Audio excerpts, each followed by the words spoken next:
would say that the highway department needs to get on top of their bridge maintenance here a little bit. This is definitely getting a tad rough, considering that I can see through it more than I can see across it in places. Oh, bear poop right in the middle of the bridge. There we go. Go on, Timber, get going.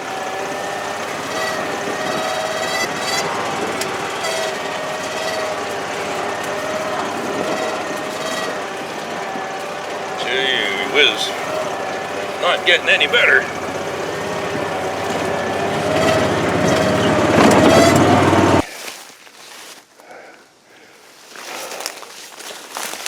Whew. Well, that's a few. It's a bit buggy in there. And that's my logs with the beaver chewed ends for the next project. Right, Timber? Wherever you are? There you are. Attaboy. It's my guardian. Okay. Time to... Oops! Oh, don't trip me up, you turkey. We're pretty well prepared here. But time to get going. It's just a beaver swamp out there. But everywhere here, everywhere. I've never, in the whole time I've been here, all these years, seen as much bear poop as I have in the last week. Unbelievable. Tell them that their maintenance is pretty shoddy. And there we are, right there. And look at that, right in front of where we're parked. Look at that, that's huge. That is a great big pile of poop. My goodness. It's not just that there's so many of them, but there's some obviously pretty big bears, because that's a whole lot of shit. They're all around here. I know there's lots of them. There's always been lots of them, but I think it's a combination of the growth and vegetation and berries has been outstanding, excellent. And we've had 2 mild winters. So the sows with the cubs have been really well fed, good nutrition. They've had more cubs. The survival rate is high because of the milder weather and the abundance of food. We sure got a pile of bears now.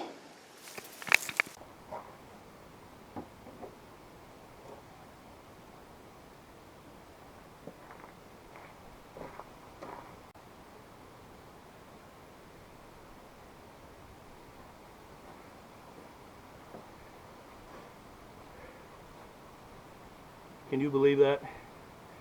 It's not supposed to do that here. Not even close. That is ridiculous.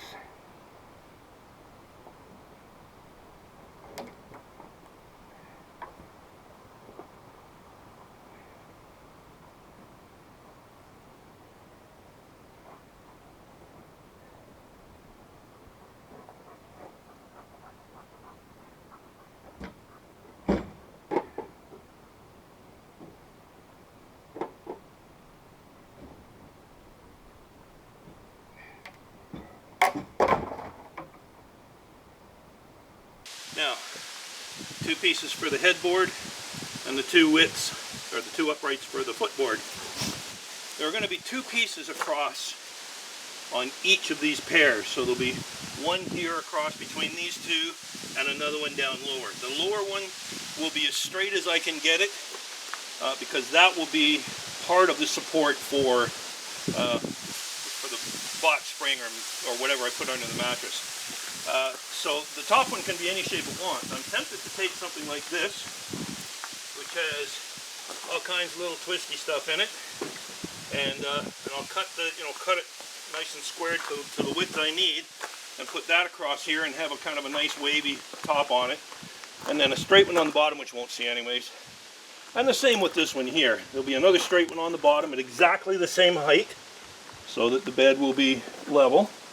And then again, something a little different across the top just to give it some character. How we're going to do this, let me show you how we're going to do this. Okay, we're going to do this in a way that's very basically old school, but we're going to do it a little bit easier for the sake of time and effort for an old fella. So what we're going to do here is we're going to take these two tools. This one here, get you a little bit closer there, I don't know if you can see it, is a Forstner bit. It's a bit of an odd shape. Essentially it's just a drill bit. They call it a Forstner bit. And what that's going to do, once I get the size measured up and I see which way I want it, you know, I'll be turning it, see if, you know, do I want the knots in or out or whatever. So once I get it oriented the way I want, this Forstner bit, gotta move a bit, buddy. I'll measure up the height for the bottom, for the length, and for the cross piece, and I'm going to drill about 2 inches, maybe 3 inches into there. This is exactly 1.5 inches. I'll tell you why in a minute. So I'm going to drill in here, and I'm going to create basically a pocket, 1.5 inches in diameter and probably about 3 inches deep. And I'm going to do that on all 4 spots, crossways, and then again lengthwise for the side rails. The reason we're doing it with this, and the reason it's a 1/2 inch, it could pretty much be any size you want, but this piece here is a tenon cutter, and it's got a level bubble here. I don't know if I'm in this timber, get it back. A level bubble here. When you take your cross piece, hang on for a sec, let me get a demonstration piece here. We're going to use our imagination here a little bit. We're going to pretend that this piece here is about 3 inches in diameter. This tenon piece, this tenon cutter, has a very, very sharp blade right here. And it goes into a heavy-duty drill. And that piece goes in here, and that blade starts cutting it. And it cuts in and in and in, like this. And it will go in probably about, well, it could go in as much as 5 inches, although I probably won't go that far. Maybe about 4 inches, something like that. What it'll do is it'll take this larger diameter and reduce it down. It'll put a chamfer and reduce it down to 1.5 inches in diameter. That 1.5 inches in diameter will, of course, match up the hole that I made with the Forstner bit. So this will just plug in, kind of like a, well, it is a tenon joint. That's exactly, you know, these things are pricey, so not everybody's going to have one. These things are expensive. So what we're going to do is we're going to peg these together. So that's the way we're going to do it. So basically, you can put this thing all together with no screws, no glue, no anything. And by rights, of course, you could cut these with a saw. You get a cleaner cut than the chainsaw gave me. That's okay, because I'm going to take my axe. I'm just going to chamfer these a little bit. So I'm going to taper these in a bit so that they maybe, I don't know, that's what, 5 inches maybe? So I'm going to make it maybe 3 inches in the middle. I'll just taper it in a little bit, or I might even, I don't know. So this is the beauty of it. You don't know what you're going to do, you just do it. It's kind of fun. It'll tell me what it wants as we go. And once we get there, well, we'll see what we end up with. It should be sturdy. The question is just how nice can we make it look.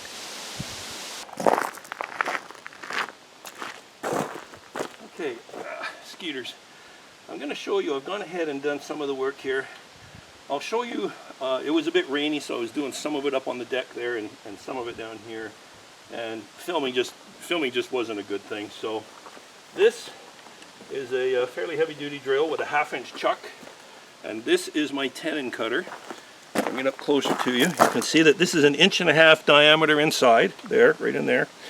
And this is a very, very sharp blade. And as this thing spins around, that blade will cut down, and you end up with this. I should have made a small piece just as a sample. So what I've done here is I've just taken my hatchet and I've chipped down the edge here. I'm going to clean that up nice, but just to get it sized, and because the tenon cutter will only cut a little bit bigger than what the tenon is. So you have to get, you know, if you're using a 4 or 5 inch piece of wood, you've got to sort of trim it down to about 2.5 or 3 inches at the most, so that the tenon cutter will work. But anyways, these are the tenons that it's made. And then what I've also done is I've used a Forstner bit. And the reason I use this Forstner bit, I don't know if you can see it here, it's absolutely flat across the cutting surface. So when you drill a hole, if you were to use a regular drill, they're a bit tapered on the end, which is the cutting surfaces, and I don't want that, and I'll tell you why in a while. So I want the bottom of the hole to be absolutely square and flat with the shaft. So I've just drilled until I got to about the end of the shaft here, so I'm about probably close to 3 inches deep. So I'm cutting my tenons also a fraction less than that, maybe like 1/8 of an inch at the most, and I'll show you why. By the way, I've been cleaning up here. These look like potato skins. Actually, these are the tiny little fine shavings, about not even a 32nd of an inch thick. This is what that tenon cutter gives you. Tons of these things, and I've been sweeping this stuff up all morning here. So I suppose if anybody was looking for some shavings and stuff to add to your fire kit, this is already, standing dead wood, so it's dry. Dry them a little bit more, you'd have some dandy tinder there. Okay, so I've got these wedges that I've made. Oh, hot. My goodness. Can't even see. Anyways, when I cut these wedges to size, I want them to be just a bit shorter than the depth of this cut. So I'm going to say I'm going to clean them up real nice, but I'm going to say, okay, that's it. So I'm going to cut it off right there. Cut it off right basically at the length of the cut. And then I'm going to smooth it down and make a nice little wedge out of it. When I put it in here, I'm going to leave it sticking out a little bit. So it's going to be cut off about there. So it'll be sticking out, as you probably can see past my thumb. Here, let me just cut one off more or less. Okay, let's get a better idea. This is going to go in here, and it's going to stick in. I'm going to push it in. It's going to be so shaved so thin that it's actually going to just sit there and not really do anything. And then it's going to protrude just a little bit like that. This part here, when I shove the tenon into the hole and start tapping it in, this part will bottom out first. And because it's so thin, it hasn't spread the tenon out any, but as it gets forced in, as I pound the tenon in, and this can't go any further because it's bottomed out, it's going to start being forced into the tenon. And that's the end of it here is where the thickness is going to be. So that's going to spread the tenon out inside the hole, and that's going to jam that in there real tight, and there'll be no glue, there'll be no exterior fasteners of any kind. Kind of cool. I've been doing it that way for quite some time now.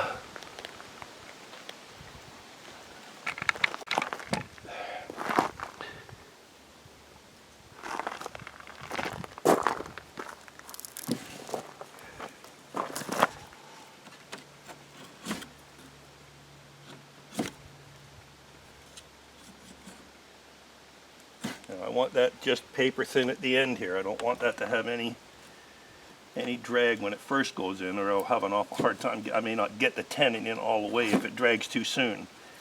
So it's just each one has to be fit separately. All four are slightly different.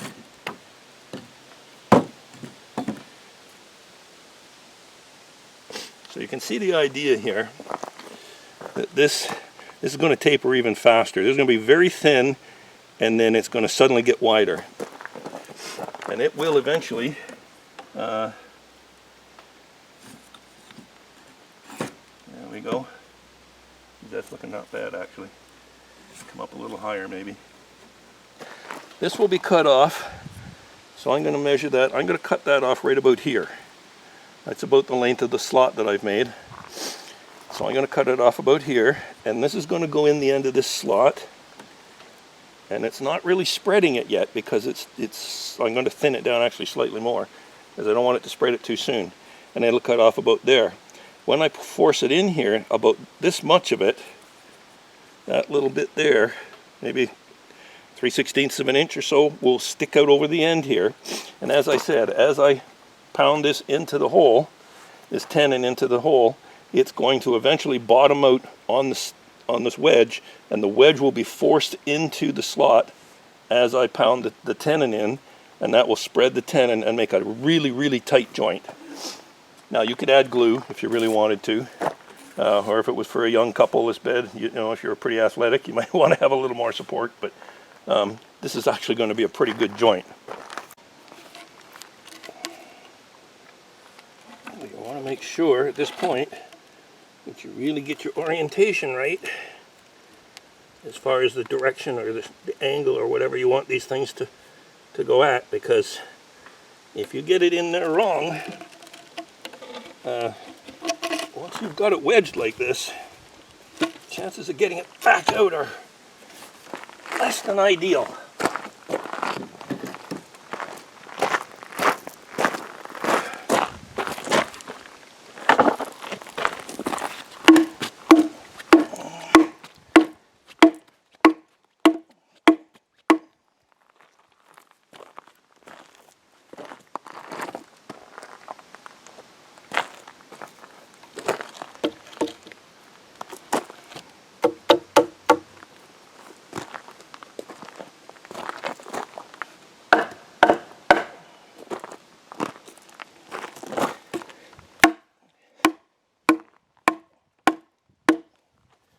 Probably should have had a bigger. So, as we were saying earlier, for the second one, it's the same principle. We measure the depth that this hole is.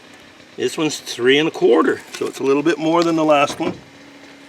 And we measure this, and that's 3 1/2, so we need to take a bit off. So we need to take off 3 1/4, so I'm going to take that down to about 3 1/8. So I'm going to take about 1/4 of an inch off of there. Just, that's not quite 3 1/2. Well, by golly, it's awfully close.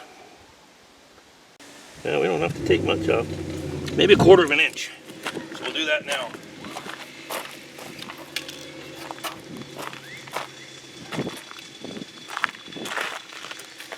That weave is the one we were beating on earlier too, so we're going to take off between 1/4 and 3/8, and we're going to make that kind of square nice.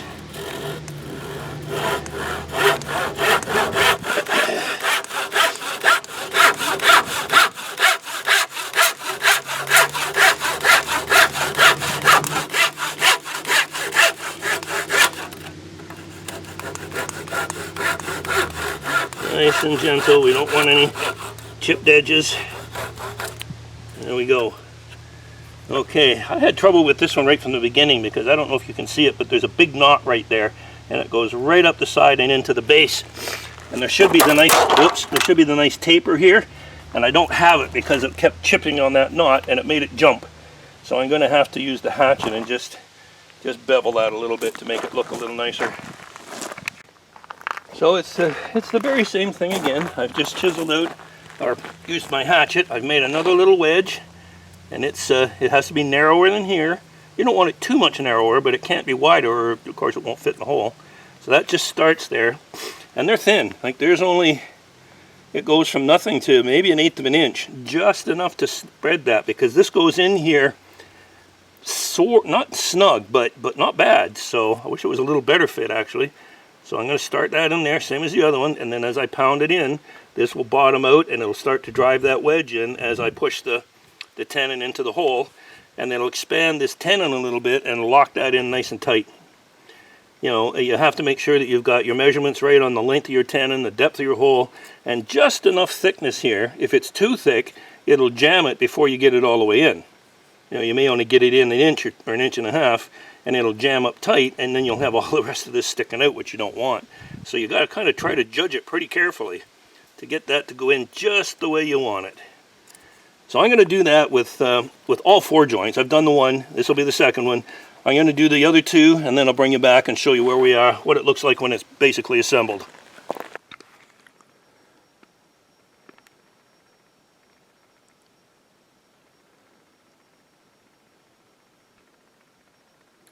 So there's the headboard. I had to bring it inside.